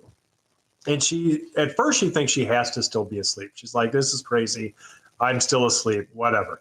And so she like rolls over, closes her eyes again, and then she can't get back to sleep. And so she like opens her eyes and she looks, and it's still there. And she's just like, I don't know, this has to be a dream. Rolls over, does the same thing, can't get back to sleep, turns around, like looks, it's still there. And so like there's this long period where she's just kind of looking at it. She's not afraid. Like she said that she didn't feel any fear, which was weird because she couldn't explain that. She's like, I don't know why I wasn't afraid. I should have been afraid, but I wasn't. And she just looks at this thing for a while, and then eventually she does fall asleep because she wakes up the next morning. And, she looks for some kind of explanation. It couldn't have been a light shining in from outside or any of this other stuff. And so what you got initially on the surface here is just a really weird, sort of random one-off experience. But what I like to do, and what everybody should do, if you're interviewing any witness, is you always need to ask them, okay, well, have you ever experienced anything else that you would consider unusual? Because that, more often than not, will lead you into a much larger narrative than the one that is originally presented. Because most people, and this makes it so much more credible for me even, is they have all this other stuff that they've left out. And so when they eventually tell it to you, it's unlikely that it's something like they're not playing some long con where they're trying to bait you into asking them about it so they can lie to you and you'll believe them because you had to ask. No, it's because like it just doesn't occur to them to connect any of this other stuff. Yep. Yeah. And so when I asked her, it turns out like she had grown up in a haunted house, and well, they thought it was a haunted house, like whatever that means, right? And because it just describes an assumed set of phenomena. It doesn't really explain anything. And so some of the stuff they would experience in that house would be, phantom figures, sort of like sitting in beds, leaving impressions, hair pulling. And her brother used to wake up in their basement regularly. And so they had a finished basement, and he would get in a lot of trouble. His parents would be like, "You got to sleep in your bed. You can't go downstairs." They thought he was sleepwalking. There's no evidence that he was sleepwalking. And so they, then they considered that he must just be walking down there and doing it for whatever reason. So he's getting in trouble. He's like, "I'm not doing this." A man comes at night and picks me up and carries me into the basement. Wow. And he stuck to that story. He still sticks to that story to this day. And it's just bizarre. And some of this stuff then followed her throughout her life. And so even after she moved out of that house, she would have weird phenomena present. So she told me about how she would experience like weird telephone activity. Or once when she was living on her own, she had gone and taken her, it's such a mundane activity. She had taken her socks off and was going to throw them in the hamper. And when she threw them, they stopped suddenly as though they had hit some invisible wall or something and just fell down. Or they missed her hamper. I know, right? Yeah, and I was just like, you weren't going to tell me any of this? You were just going to leave it at an amber orb and a charcoal cloud? Like this is probably all connected in some weird way that we don't understand. But this is important information, Yeah, that'd be a heck of a synchronicity, I mean, wow, a heck of a coincidence. Yeah. But I mean, it had so many of the themes that are present. Well, in my own experiences, in Olga's family's experiences, you've got these people who think that they're being haunted, but what are they being haunted by exactly? Yeah. It doesn't seem to be any sort of like dead human being. Mm-hmm. Like what is it about some kids that make things want to pick them up and take them out of their beds or observe them while they're sleeping? Like why all of these commonalities? Like why do they seem to exist in all of these different families' lives? And yeah, it's just it's something that I think about a lot. It really it sticks with you. I mean, of course it does. It's one thing to hear about this stuff from me talking about it, or writing or reading it in a book or reading it in an article or something. But when when you're sitting down and you're talking to these people, and it kind of hits you like these are real people. And they're normal people. Like, and I don't know, like what is normal, right? But you know what I mean? Like, yeah, if you passed them on the street or saw them in the grocery store, you wouldn't look at them twice. They could work in your office. They could go to your church. They're just anybody. They could be your uncles, aunts, mothers, fathers, sisters, brothers. They could be anybody. Yeah. Like once that really sinks in, you start having to take this stuff pretty seriously, I think I've got more to say on that, but I want to ask Shadowmax's questions here. Shadowmax asks, have you reviewed information from military encounters with the unknown, like the giant and the remote cave in Afghanistan story? Oh, okay. I'm familiar with that. That's one of those stories that, to my knowledge, doesn't have a definitive source. And so it's difficult to it's difficult to sort of give it any credibility, right? It's certainly an interesting story, but you get a lot of those, especially now that we have the internet. It's so easy to disseminate those kinds of tales. Another famous one is like the Mothman of Chernobyl, which, look, nobody come at me, but that was literally invented for the Mothman Prophecies movie. I know the screenwriter. I just interviewed him for a book project I'm working on. and it definitely didn't exist before that movie. He made it up for the movie, and then people kind of took that and ran with it, and now people think it's a thing. But there's no source. You can't find a person who saw or has ever seen the Blackbird of Chernobyl. It's not a thing. Anyway, and because people connect that to Mothman. Okay. But in terms of like other military encounters,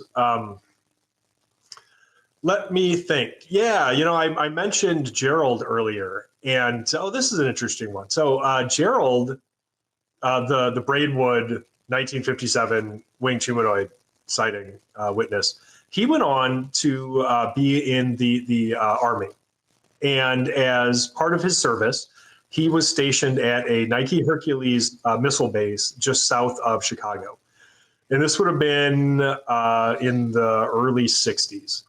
And while he was stationed, at this missile base, he was on watch duty one night, and he saw this strange craft fly overhead.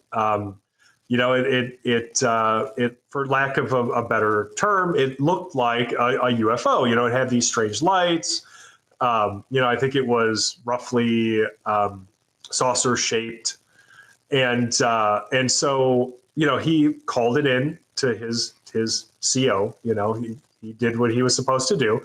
He was like, I saw something, and described it as best he could.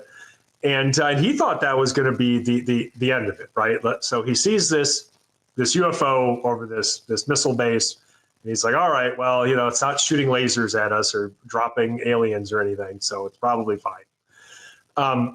But that wasn't the end of his experience.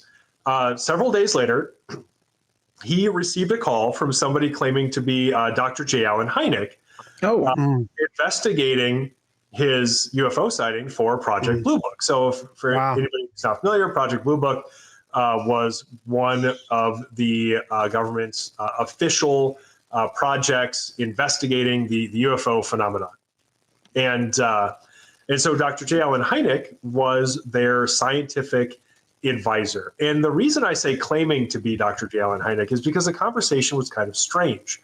So according to Gerald, this person called him up and said let me start that over. Actually, he called him up, and he said that he was told to tell Gerald that what he had seen was an advertising plane.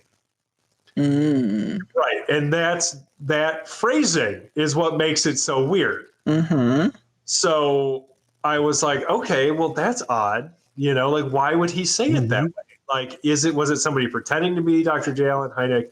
Was it really Dr. Hynek, and somebody had actually ordered him to say that?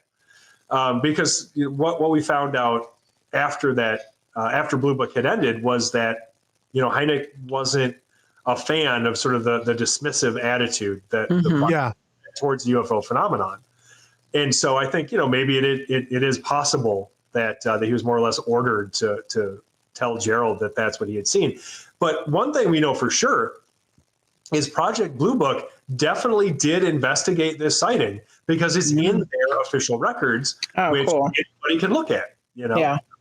So which brings more credence to the fact that it was Dr. Hynek. Yeah, very easily could have been. Wow. Yeah, maybe that was kind of his way of being like, I was told to tell you this, but I don't think that that's what it was. Right. Yeah, that was one of just a small moment of rebellion for him. Yeah, I think he started becoming pretty. He kind of started becoming pretty frustrated with Project Blue Book, as it went along. So. Oh yeah, definitely. Yeah. So we're getting down to the last bit of time here already. I don't know, it always goes by way faster than we think it's going to. Fast. Like 2 hours, it's all the time in the world, and then it goes really quick. So for everyone who's come in, joined us, I should have gone and done this earlier. Should have done this like 40 minutes ago. Yeah. We're joined tonight by Tobias Wayland.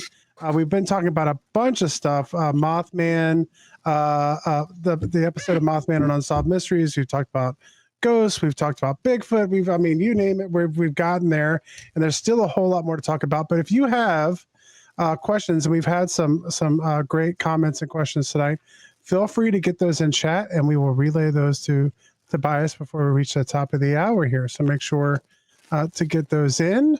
If you have a question, just let us know, and we'll pass that along and put it up on the screen here. I wanted to ask what you're working on now, other than your website. Sure. So currently, I am writing a book for Llewellyn with my good friend Richard Estep because they want a Mothman book, and so yeah, we've partnered up to write this book for them, and it's nearing completion. So we were able to go to some interesting places and talk to a lot of people who are personally involved. Like, I've already talked to a lot of people in the Midwest, but we went out to West Virginia, and we were able to talk to a lot of people and stuck around to experience their Mothman festival, which is a whole thing. Yeah, is that a thing I'm too old for? It sounds fun, though. Yeah. It is. I'm just a grumpy old man at this point. There's lots of youths and crowds. Those damn youths. I don't know what you're talking about, Tobias. I have no clue. Yeah, right. No, it's great. It's a fun atmosphere. Everybody's having a good time. But if you're interested in the Mothman phenomenon, you want to make sure that you either get there early or stay late if you're going for the festival, because you're not going to be able to get out to the TNT area and have any kind of privacy during the festival. So like that Saturday or Sunday. So I would recommend, either staying into the next week or showing up like Wednesday or Thursday, which is what we did.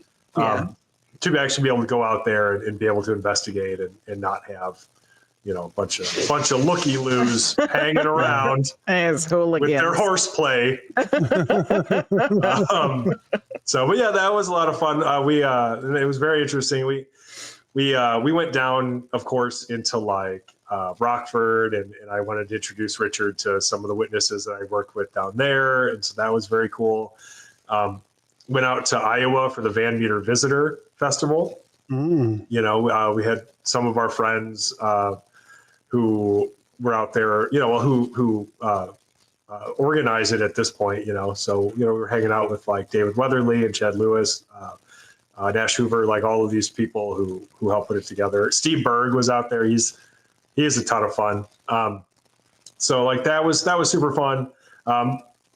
So like we've just been going around collecting all this stuff, putting it together, and hopefully we'll have something that people want to read as a result. I think what we're kind of looking to do is have a comprehensive survey of the Mothman phenomenon, right? Like something that doesn't already exist, that includes not just what people were seeing in the 1960s, but the phenomenon as it has spread and been reported since then. And of course, that's something I have a pretty unique insight into, considering like my work investigating stuff in this area. So, but yeah, people can look for that. Should be in bookstores fall of 2025.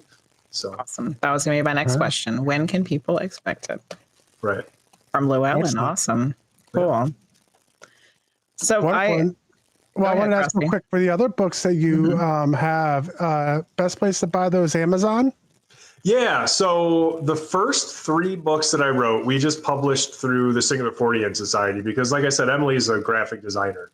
And so she could do all of that work. So Amazon, you can buy them directly through our website. I know if you happen to like be lucky enough to live in one of the areas where like the local bookstore carries it, like that's entirely possible. I don't have a list of those, so you'll stumble on it if you stumble on it. Then take a picture of it and let them know where it is. Yes, sure, tag me on Instagram or something so I can see it. Wonderful. Yeah. I wanted to ask if you had your own UFO experience. Yeah, well, I've never seen anything that I thought resembled like an alien spacecraft or anything like that. But I've seen a lot of anomalous balls of light. Yeah, I know, Yeah. right? Bring Weird. it around town. And we're right back to anomalous balls of light. Yeah. Well, here's a weird one, and it's not just in anomalous ball of light. So we were out in the Kettle Moraine State Forest, and we had just done like a CE5 meditation, right? Mm-hmm. And so our friend that we were out there with, Jay Bachochin, he's like a Bigfoot investigator, and he had brought this thermal cam out, and it had a pretty good range on it. He had it set up, and we were doing some sky watching through that. And he noticed this light that would show up on the camera, and it was in the sky, show up on the camera, but then it wasn't visible to the naked eye. And so he called me over, and sure enough, I look through the thermal cam, and there's this light, and it's moving just kind of real slowly across the sky, and then you look up, and it's not visible. So it's only visible in this spectrum of light that we can't see with our naked eye, right? And I was like, okay, well, that's real weird. And then it moves across the sky, and then it kind of goes behind some trees, and that's how you can tell how far away it is. It's at least past these trees that are pretty far away. And then it like does this weird thing where it stops, and then it like goes up all weird, and then it like drops down, and then it vanishes. I was like, well, I don't know what the heck that was. Yeah. Which makes it an unidentified flying object and a classic UFO. Yeah. So, yeah, that's my big UFO And experience. an anomalous ball of light. Yeah, and it kind of has that weird movement that we see with like the Tic Tac stuff, where it just shoots up and then shoots down. And well, I've told my story a million times on here, so everyone can just go to sleep now. But well, I haven't heard it. But yeah, I like to share with the guests when we have people who investigate, because mine is kind of the same thing to a certain degree. I saw a UFO, but to me, I don't think it was an alien craft, but I have no clue what it was. So try to make this as short as possible. I was a security guard. I worked in Richmond, Virginia, and I would have to go in late at night and walk through multiple floors of the buildings. And then I was training somebody one night. And so normally I had like this little stick, and you would go around and you would punch these little chips on the walls, and that would show, like they could print that out and be like, okay, so Frosty was on this floor at 2:30 a.m. So we know that he did his check because he punched that little button with the stick. But so I would go out. I was supposed to go off on the rooftop every night on every check, every few hours, but he and walk around the roof. He didn't do it. Walk around the roof and make sure nobody was up on the roof or whatever.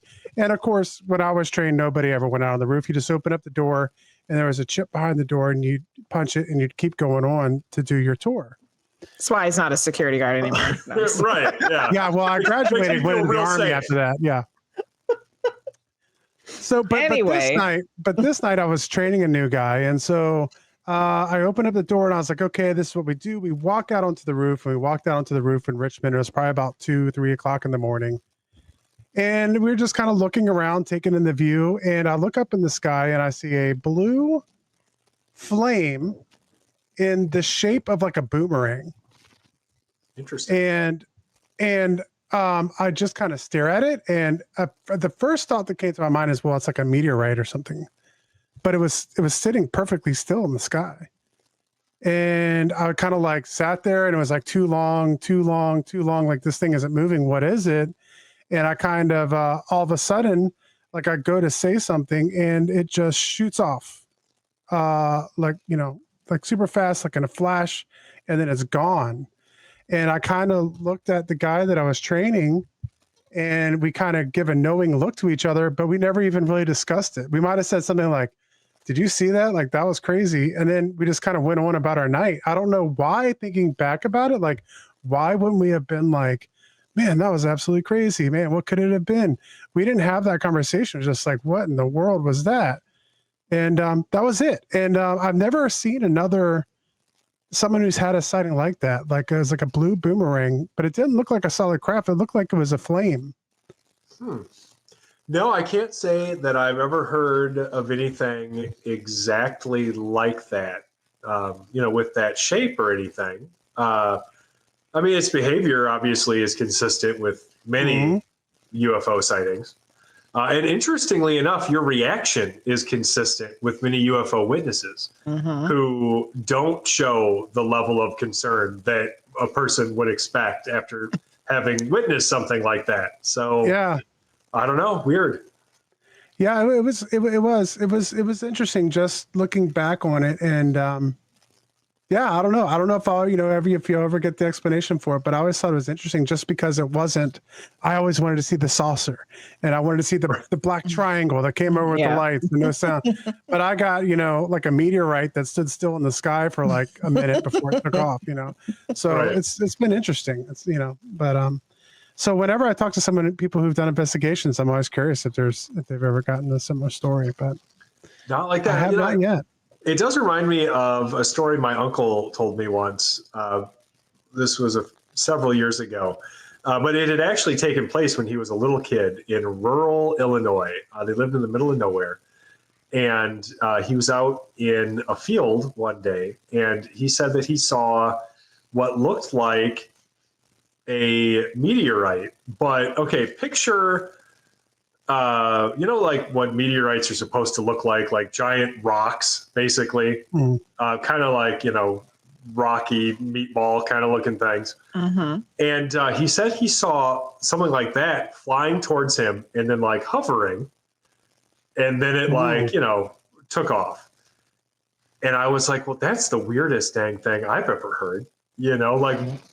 Nobody's spaceship is going to look like that. Why would it? Was it cloaked? Was it disguised as something else? Maybe pick a cloud or something that people would actually expect to see, not a weird rock. So there are weird outlying experiences like that, I guess is my point. You just never know. Absolutely. Well, Tobias, it was actually wonderful having you on tonight. Thank you so much for joining us. We appreciate the conversation. We've hit the top of the hour. So for all the people listening to the podcast, if you're over there listening on Spotify, iHeartRadio, Apple Podcast, if you're listening to us on YouTube later, thank you so much for joining us. Thank you so much for listening. We would appreciate it so much if you would leave us a review, a like, a share, or whatever you do on that platform. We would truly appreciate it. Help get the show out to more people to be able to listen to some of these conversations that we have on the show. Thank you for listening, and we will see you all next time.